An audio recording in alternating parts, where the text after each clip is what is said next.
అందరికీ నమస్కారం అండి. ఇవాళ రాగానే సంస్మరణ మిర్జాపురం రాణి గారు శ్రీమతి కృష్ణవేణి గారు అని రాసిన దాంట్లో నిజంగా అదే. కానీ అమ్మ గురించి చెప్పేటప్పుడు అసలు సంస్మరణ ఏంటి, ఎప్పుడు ఎవరన్నా మర్చిపోతే కదా మనం సంస్మరణ చేసుకోండి, గుర్తు చేసుకోక్కర్లే. ఆవిడ ఎప్పటికీ ఉంటుంది. అంటే సినిమా ఇండస్ట్రీలో ఇన్ని సంవత్సరాలుగా ఉండి ఎన్ని జ్ఞాపకాలు ఆవిడకి. మామూలుగా ఒక ఏజ్ 60-70 ఏళ్ళు దాటిన తర్వాత జ్ఞాపక శక్తి క్షీణిస్తుంది.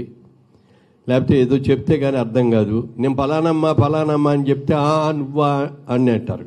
కానీ ఆవిడ 100-101 సంవత్సరాలు అయ్యే వరకు కూడా ఎవరిని చూసినా పరిచయం చేయాల్సిన అవసరం లేకుండా గుర్తుపెట్టి ఆయన పేరు పెట్టి పిలిచేవారు ఆవిడ. మేము అనురాధాదేవి గారు తీసిన సినిమాల్లో, శ్రీనివాసరావు గారు అనురాధాదేవి గారు తీసిన సినిమాల్లో అనేక సినిమాల్లో నేను కూడా నటించాను. అప్పుడు అమ్మగారు షూటింగ్కి వస్తూ ఉండేవారు. ఆయన అడిగేదాన్ని, అమ్మగారిని చూసి అమ్మ అని పిలిచాము. ఇప్పుడు కూడా మీ ఆ రోజులు పాత కబుర్లు చెప్పండి అమ్మా అంటే ఇప్పటికీ ఎంత జ్ఞాపశక్తి కాదు, A to Z అన్నీ కూడా చెప్పేవారు ఆవిడ సినిమా ఇండస్ట్రీ గురించి. మహానటి, గాయకురాలు, మిర్జాపురం మహారాజ్ గారి జమీందార్ గారి శ్రీమతి గారు ఎన్నో చిత్రాలకు నిర్మించిన ఇది. ఆవిడ మన దేశం అనే చిత్రం చేయాలనేది అంత ముందు నుంచి ఆవిడ కోరిక. ఒక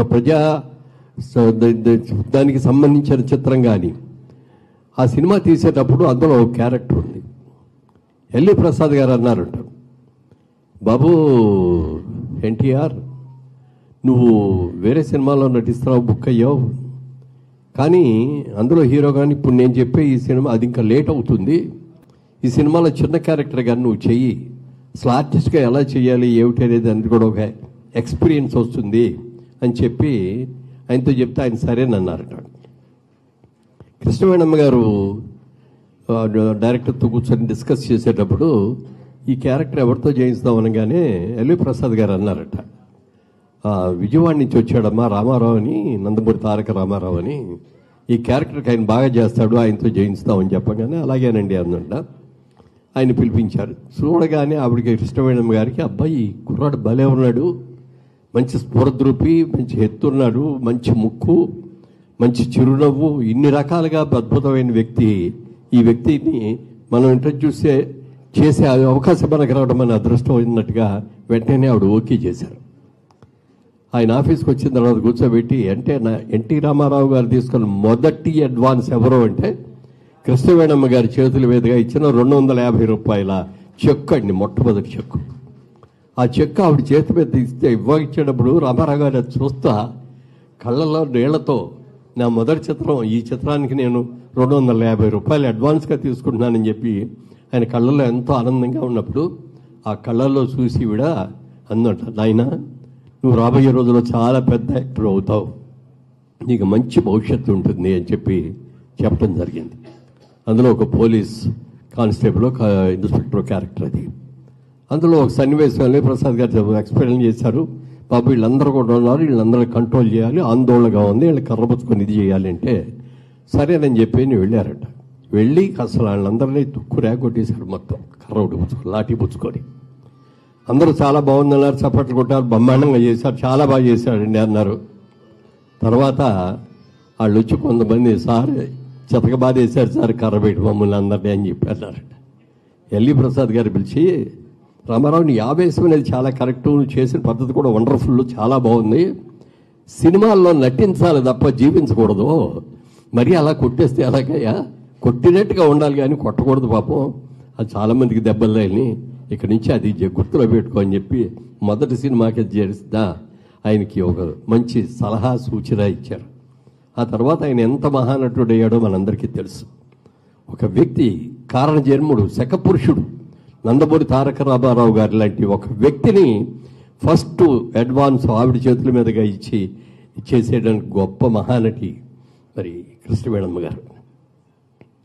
ఇవాళ ఆవిడ లేరు అని మనం అనుకోకూడదు. అసలు సినిమా చరిత్ర ఉన్నంత వరకు ఆవిడ గుర్తుంటూనే ఉంటుంది, అందరూ కూడా గుర్తుపెట్టుకోవాల్సిందే. ఆ కాలం నుంచి ఈ కాలం వరకు అన్ని సినిమాల గురించి, సినిమా పరిశ్రమ అభివృద్ధి గురించి తెలిసిన వ్యక్తి ఆవిడ. ఎలాంటి సినిమాలు తీశారండి, ముఖ్యంగా కీలుగుర్రం గురించి చెప్పంటే అప్పుడు మేము చాలా చిన్నపిల్లలు, ఆ సినిమా రిలీజ్ అయింది, వెళ్ళి చూసాం. చూస్తే ఆ కీలుగుర్ర మీద కూర్చొని నాగేశ్వరరావు గారు మేఘాల్లో వెళ్ళిపోతా ఉంటే అబ్బాబ్బాబ్బా అనుకుంటాం మేమందరం సినిమా చూసి. ఆ సినిమా అంత అద్భుతంగా సక్సెస్ అయింది. ఇంకోటి మరి నాగేశ్వరరావు అమ్మాయి ఉన్నారా, వెళ్ళిపోయారా సుశీల్ గారు ఉన్నారా? ఆ సినిమా రిలీజ్ అయిన తర్వాత ఆయనకి విపరీతంగా ఫ్యాన్ మెయిల్ పెరిగిపోయింది. ఆ రోజుల్లో సినిమాలో వాళ్ళకి పెళ్ళిళ్ళు అవ్వాలంటే కొంచెం ఇబ్బందులుగా ఉండేది. ఈ సినిమా వాళ్ళకి ఎవరిస్తారు పిల్లని, వీళ్ళు తాగుబోతులు తిరుగుబోతులు అని ఫీలింగ్ ఉండేదట. సుశీలమ్మ గారు ఉన్నారా? ఓకే, వెళ్ళిపోయారు. ఓకే, పర్లేదు. అప్పుడు ఎవరైనా మంచి కుటుంబంలో వాళ్ళు దొరికితే పెళ్లి చేసుకోవాలి నాగేశ్వరరావు గారు అనుకున్న టైంలో అన్నపూర్ణమ్మ గారు కీలుగుర్రం చూసి ఆయనకి పెద్ద ఫ్యాన్ అయిపోయి, నేను పెళ్ళంటి చేసుకుంటే ఇన్నే చేసుకుంటాను అని చెప్పి పట్టుబట్టిందంట. అమ్మ సినిమా వాళ్ళతో మనకి ఎందుకు అది ఇదంటే, లేదు ఆయన్నే చేసుకుంటా, లేకపోతే నేను పెళ్లి చేసుకోవాలి. అలాంటి కీలుగుర్రం సినిమా చూసి ఆయన శ్రీమతి గారు అయ్యి ఇంత చరిత్ర, అద్భుతమైన చరిత్ర. వాళ్ళ కొడుకు నాగేశ్వరరావు కానీ కొడుకులు కానీ మనవాళ్ళు కానీ అందరూ కూడా ఇంత అద్భుతమైన జరిగింది. చిత్రం కూడా నిర్మాత ఆవిడే. మరి రామారావు గారితో నాగేశ్వరరావు గారితో చిత్రాలను నిర్మించి ఆ తర్వాత కూతురికి బాధ్యత అప్పగించి మరి కృష్ణవేణి గారి ఇది అనురాధాదేవి గారు, శ్రీనివాసరావు గారు ఎన్ని మంచి సినిమాలు తీశారు. నాగేశ్వరరావు గారితో ఎన్ని తీశారు, శోభన్ బాబు గారితో తీశారు, అనేక మందితో ఎన్నో చిత్రాలను ఇచ్చారు. వారందరి కుటుంబంతో నాకు ఎంతో బాంధవ్యం అనుబంధం ఉంది. అది శ్రీనివాసరావు గారు కూడా చాలా ప్రేమగా చాలా అభిమానంగా ఉండేవారు. ఈవిడైతే మరీ యాక్టివ్గా ఉండేది. అమ్మ చనిపోయినప్పుడు ఆవిడ బాధపడుతుంటే నేను ఒకటే అన్నా, అమ్మ చనిపోయారని బాధపడక్కర్లేదండి, మీరు అద్భుతంగా చూసుకున్నారు. ప్రతి క్షణం ఆవిడ వెంట ఉండి ఆవిడకి ఏం కావాలో చూస్తూ, ఆవిడకి ఏం కావాలో పెడుతూ చూసి చక్కగా ఎక్కడికి ఏ ఫంక్షన్ వచ్చినా పిలిస్తే వచ్చేవారు. మరి అమ్మాయి అనురాధాదేవి గారి దగ్గరుండి తీసుకురావటం ఇవన్నీ కూడా జరిగింది. చక్కగా చూసుకున్నావు తల్లి. ఒక తల్లికి కూతురు గారు తల్లిని ఎలా చూసుకోవాలో నిన్ను చూసి నేర్చుకోవాలి అని ఎంత అద్భుతంగా చూసావు. ఆ మహాతల్లి ఏ విధమైన ఇబ్బందులు లేకుండా వెళ్ళిపోయింది, చక్కగా సాగనంపారు అని చెప్పి ఆవిడని మీరు ఏడవకూడదు ఇది అని చెప్పారు. నాకు ఆ సందర్భంలో ఒక విషయం కూడా చెప్పారు ఆవిడకి. మా తాతగారు ఉండేవారండి, ఆయన కూడా చాలా కాలం బతికారు. ఆయన చనిపోయే ముందు కొడుకుల్ని, కోడళ్ళని, మనవాళ్ళని, అలాంటి మనవాళ్ళని అందరిని కూడా పిలిచి, నేను మహా అయితే ఇంకో నెల రోజులు బతుకుతాను ఏమో నాకు తెలియదు, నేను చచ్చిపోయిన తర్వాత మాత్రం ఎవ్వరూ ఏడవకూడదు, ఎందరూ ఒక పండగ జరిగినట్టు మేళతాళాలతో నా బాడీని తీసుకెళ్ళాలి. ఇదివరకు ఆడవాళ్ళు ఎవరు కూడా శ్మశానానికి వెళ్ళేవారు కాదు, ఆడవాళ్ళు కూడా శ్మశానానికి రావాలి, అందరు కలిసి ఊరేగింపుగా నన్ను తీసుకెళ్ళాలి అని చెప్పి చచ్చిపోయారు ఆయన.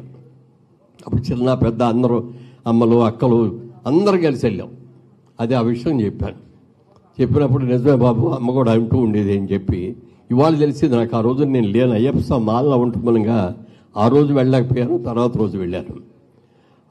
ఇవాళ వాళ్ళ మనవరాలు చేతుల మీదుగా అంతిమ సంస్కారం కూడా చేయించారని తెలిసినప్పుడు ఎంత అభ్యుదయ భావాలు ఉన్నవాళ్ళు అని అనిపించింది నాకు. చాలా సంతోషించాను. పాపం చూసి కూడా ఇందాక మనస్ఫూర్తిగా అభినందించాను, ఎంత మంచి పని చేసావు తల్లి అని. ఇలాంటి ఎంత చరిత్ర, సినిమా చరిత్ర గురించి ఎంత తెలుసండి ఆవిడకి. శోభనాచల స్టూడియోస్లో అనేక సార్లు వెళ్ళేవాళ్ళం మేము, ఎన్నో షూటింగ్లు చేసాం. వారి ఇల్లు కూడా అక్కడే ఉండేది, శోభనా స్టూడియోలోనే ఉండేది, మంచి ఇల్లు. ఆ ఇంట్లో ఎన్నో షూటింగ్లు చేసాం. మేము తీసిన సినిమాలు కూడా అక్కడికి వెళ్ళి చేయటం జరిగింది. అలాంటి అద్భుతమైన చరిత్ర. ఇక మా భగీరథ గారిని వాళ్ళు ప్రత్యేకంగా మెచ్చుకోవాలి నేను, ఎందుకంటే ఇవాళ ఏవి చూసిన తర్వాత మాత్రం ఎక్సలెంట్ అండి, ఎక్సలెంట్. ఎందుకంటే అంత ఆవిడ గురించి ఫోటోలు ఏమేమున్నాయి, ఇదే ఉంది, పాత చరిత్ర ఏమిటి, సినిమాలు ఏమిటి మొత్తం కూడా తెలుసుకొని ఒక అద్భుతమైన చేశారు సార్. చిరస్థాయిగా ఈ ఏవి ఉండిపోతుంది, ఉండాలని కూడా కోరుకుంటున్నాను. మరి రామకృష్ణ గారు మేము కూడా అనేక సందర్భాల్లో కలుసుకున్నాం. ఎన్టీ రామారావు గారి సినిమా మన దేశం రిలీజ్ అయ్యి 75 సంవత్సరాలు అయిన సందర్భంగా జరిగిన ఫంక్షన్స్ అన్నింటిలో కూడా మేము పాల్గొనడం జరిగింది. ఆ మధ్యలో సింగపూర్ వెళ్ళి కూడా అక్కడ కూడా పాల్గొని వచ్చాం. జనార్దన్ రావు మేము అందరు కలిసి. ఒక నిమిషం మీరు మాట్లాడినప్పుడు గుర్తు చేస్తుంటారు మాకు, అన్ని క్షమించాలి. మీరు ఇప్పుడు ఇందాక అన్నారు ఎల్లి ప్రసాద్ గారు, వారి అబ్బాయి గారు రమేష్ గారు ఇక్కడే ఉన్నారు, థ్యాంక్స్ అండి. ఇందాక వారు అన్నారు, ఇది ఈ సినిమా ద్వారా నీకు కొద్దిగా ట్రైనింగ్ ఉంటుంది, సినిమా యాక్టింగ్ ఎలా చేయాలి ఏంటని యాక్టింగ్ తెలుస్తుందని చెప్పారు. ఒక సన్నివేశం ఉంది, మీ అందరు చూస్తుంటారు. వారు పోలీస్ ఇన్స్పెక్టర్గా ఎవరొక రాజకీయ నాయకుడు మీటింగ్ ఉంటే నీకు మీటింగ్ పర్మిషన్ లేదు, ఇక్కడ సమయం అయిపోయింది, నీకు ఇమ్మీడియట్ క్లోజ్ చేయాలని చెప్తారు. ఆ సన్నివేశంలో వాళ్ళు ఒప్పుకోడు, రాజకీయ నాయకుడు ఇమ్మీడియట్ లాఠీ చార్జ్ అని చెప్తారు. వాడు కొట్టమని చెప్పారు, ఆయన అందరూ ఎరగదీసి కొట్టాడు ఆయన, ఎన్టీ రామారావు వాతలు పెట్టేశాడు ఆయన అందరిని. అప్పుడు బాబు కట్ కెమెరా అని చెప్పి రామారావు ఏంటి బాబు కొట్టుతాడు, మీరే కొట్టమన్నారు, నేను కొట్టానని చెప్పాడు. అలా ట్రైనింగ్ ఇప్పించారు ఎల్లి ప్రసాద్ గారు. అంటే ఇది యాక్టింగ్ బాబు, నిజం కొట్టకూడదని చెప్తే నిజంగా అండి. ఆయన ముందుగా జగమండి ఎన్టీ రామారావు గారు. ఇంకో చిన్న సన్నివేశం చెప్తాను, నేను మీ సమయం తీసుకుంటున్నాను. మా దైవం సినిమా నేను షూటింగ్కి వెళ్ళానండి. మా దైవం జయచిత్ర గారు నాన్నగారు కాంబినేషను, అందరూ పెద్ద పెద్ద ఆర్టిస్ట్ అందరూ ఉన్నారు, నంబియార్ గారు, సత్యనారాయణ గారు, అందరూ చాలామంది ఉన్నారు. దానికి చిన్న సన్నివేశం ఉంటుంది, నంబియార్ గారికి నాన్నగారి మధ్య చిన్న ఫైట్ సీక్వెన్స్ ఉంటుందండి. నంబియార్కి ఒక చిన్న మేనరిజం తొడగొడతాడు ఆయన. తమిళ్లో ఆయన ఎంజీఆర్ గారికి మంచి కాంబినేషన్, మంచి విలన్ అయిన. పెద్దాని దగ్గర ఎన్టీ రామారావు గారి దగ్గర ఎవరైనా తొడగొట్టారనుకోండి, వాడు పని అయిపోయినట్టే. ఎందుకంటే ఆయన బ్యాక్గ్రౌండ్ పల్లెటూరు వచ్చిన మనిషి కదా, ఆయన కర్రస్వామి బాగా తెలుసు నాన్నగారికి. ఆయన కరెక్ట్గా బాబు ముందు హింట్ ఇచ్చారు నంబియార్ గారికి, ఏమన్నా ఆయన ముందు మీరు మీకు వచ్చిన మేనరిజం ఉంది, తొడగొట్టొద్దని. అలాగే తలుపుపోయాడు ఆయన. కెమెరా స్టార్ట్ అయిందండి, మేనరిజం కదా వచ్చేసింది, తొడగొట్టాడు. అది చూశాడు నాన్నగారు, ఇంకంతే ఎరగదీసి కొట్టాడు ఆయన కనపడలేదండి. ఓకే అయిపోయిందండి. ఎక్కడున్నారా నంబియార్ గారిని లేరండి, లొకేషన్ లేదు. ఎక్కడున్నంటే మేకప్ పడిపోయాడు ఆయన, ముక్కులోంచి రక్తం కడతా ఉందండి. ఇది మా దైవ సినిమా షూటింగ్ నుంచి ఏముంది, జ్ఞాపకాలు ఇవన్నీ గుర్తుకొస్తూ ఉంటాయి. ఇలా ఎల్లి ప్రసాద్ గారు ఇలా ట్రైనింగ్ ఇప్పించాడు ఆయన రామారావు గారు. థ్యాంక్ యూ అండి. ఇవాళ ఈ సభలో చాలా ప్రత్యేకతలు ఉన్నాయండి. మనందరి అభిమానుడైన ఎన్టీ రామారావు గారిని ఆ మహాతల్లి ఇంట్రడ్యూస్ చేస్తే, ఆ మహాతల్లిని ఇంట్రడ్యూస్ చేసిన వ్యక్తి సి పుల్లయ్య గారు. పుల్లయ్య గారి కుమార్తె అల్లుడు కూడా వచ్చారు ఇక్కడికి. వారి ఫలానా అనే సంగతి నాకు తెలియకపోయినా ఆవిడ చూడగానే చాలా ముచ్చటేసింది.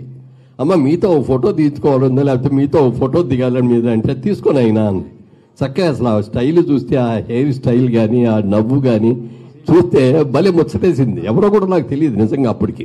తర్వాత ఎవరో చెప్పారు, సి పుల్లయ్య గారు అమ్మాయి అండి, ఆయన అల్లుడు అండి అని. పీపుల్లయ్య గారి అంటే ఇద్దరు కన్ఫ్యూజన్ వచ్చినది. నా వయసు కూడా 85 అయింది కాబట్టి కొంచెం అటు ఇటు కొద్దిగా కుడి అటు అవ్వచ్చు. అందుకని వారిద్దరిని కూడా పరిచయం చేశారు. మరి అట్లా వారిగా రావటం. అలాగే ఎన్టీ రామారావు గారికి ఫస్ట్ సినిమాకి డైరెక్టరు ఆయన్ని ఇండస్ట్రీకి తీసుకొచ్చింది ఎల్వి ప్రసాద్ గారు. ప్రసాద్ గారు అబ్బాయి రమేష్ గారు కూడా ఇక్కడ ఉండటం, ఇవన్నీ కూడా ప్రత్యేకతలు. ఇంతమంది మంచి ప్రత్యేకతలు రావటం, వెంకయ్య నాయుడు గారు లాంటి వ్యక్తి ఆయన గురించి గొప్పగా మాట్లాడగలగటం, ఇవన్నీ కూడా చాలా చాలా సంతోషంగా ఉంది. దీన్ని ఒక పండగగానే చేసుకుందాం తల్లి. అనురాధాదేవి గారు, ఇదొక పండగ. తెలుగు చలనచిత్ర పరిశ్రమలో ఒక మహానటి నిష్క్రమణ ఒక పండగ. ఇది ఒక పండగగానే భావించడు తప్ప బాధపడద్దు, ఎవరు కళ్ళెమంటే ఇండి పెట్టుకోకూడదు. చక్కగా మంచి కార్యక్రమంగా భావించాలని కోరుకుంటూ, ఇంతమంది పెద్దలు ప్రముఖులు, నాగేశ్వరరావు గారి కుటుంబం, రామారావు గారి కుటుంబం, అలాగే ఎల్వి ప్రసాద్ గారి కుటుంబం అందరూ కూడా వచ్చారు. పుల్లయ్య గారి కుటుంబం అందరూ కూడా వచ్చారు. వారందరికీ కూడా అభినందనలు తెలియజేస్తారు. Thank you sir.